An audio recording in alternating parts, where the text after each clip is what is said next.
All right, my man Stan, he sent me a bunch of samples from the house of Viage. There's not much information out there on them, not much on YouTube either about the house. So I'm going to talk about them since nobody's talking about these. He sent like 9 overall. I'm going to talk about the 5 I like best. These 4 were pretty good. They're a little more feminine leaner, not to my favorite type of scent profile, but the quality was really good and the performance is really good on all these. And looks like they're started out in the United Arab Emirates, and they started up in 2023. So let's get going on these fragrances. All right, the first one we're going to talk about here is Hypnotic Honolulu. It's kind of a Ganymede twist. It's got a lot of the Ganymede type of mineral notes on it, but it's got these more fruits added than Ganymede, so it's a little more tropical than Ganymede. It's got that saffron, suede, musky dry down, just like Ganymede has. So if you want a more tropical Ganymede, this would be it. It's really close to that Latafa Masa, but I didn't really like the way the Masa drove down. It got a little funky in the dry down, whereas this one just stays smooth and really refined as it dries down. So yeah, if you want like a more tropical Ganymede twist, this is a really nice fragrance and it's really well blended and the quality is good on this one. I really like this one. Dazzling Dubai. It's sort of in the ballpark of Mason Crivelli Oud Maracuja, but not really, just something to kind of give you to relate it to.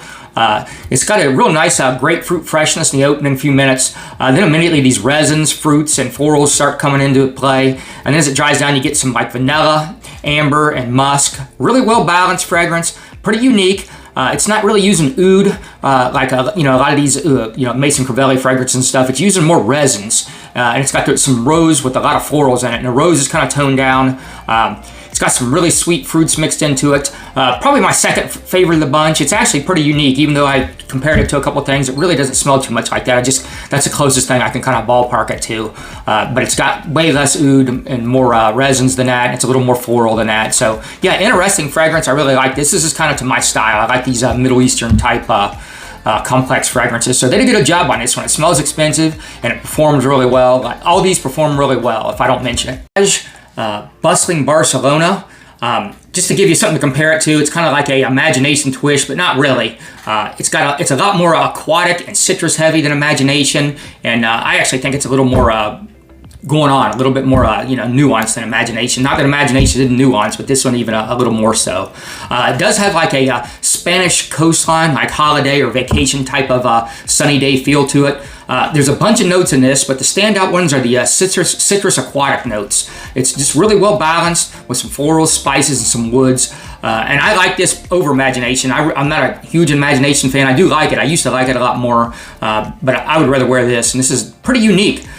So like I said, I wouldn't say it's even inspired by Imagination. I'm just kind of giving you something to relate it to. And yeah, this is really nice. This is my favorite of all the ones I tried. And this is something I would probably consider getting a bottle of. It's pretty unique, and as like all these, it really performs good and smells really well blended and expensive, the oils they're using. All right, next one up is Vibrant Venice. So this is a white floral jasmine heavy take on the Venice Hachivat DNA. It's a lot like that Afnan Supremacy Collector's Edition.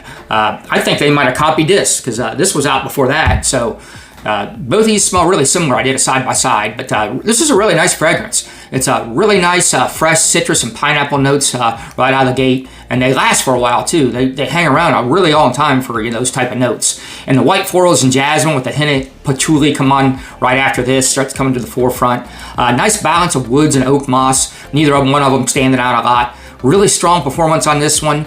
Quality is really good. Smells expensive. Yeah, this is a really nice fragrance. If you like that DNA, this is one you might want to consider. It's kind of like like I said, the Afnan Supremacy, but this, you can tell there's a quality difference. This one definitely smells higher quality, but the Afnan smells of good quality. It's not cheap smelling or anything. I'm not saying that because I like that one, but this is even a little bit better.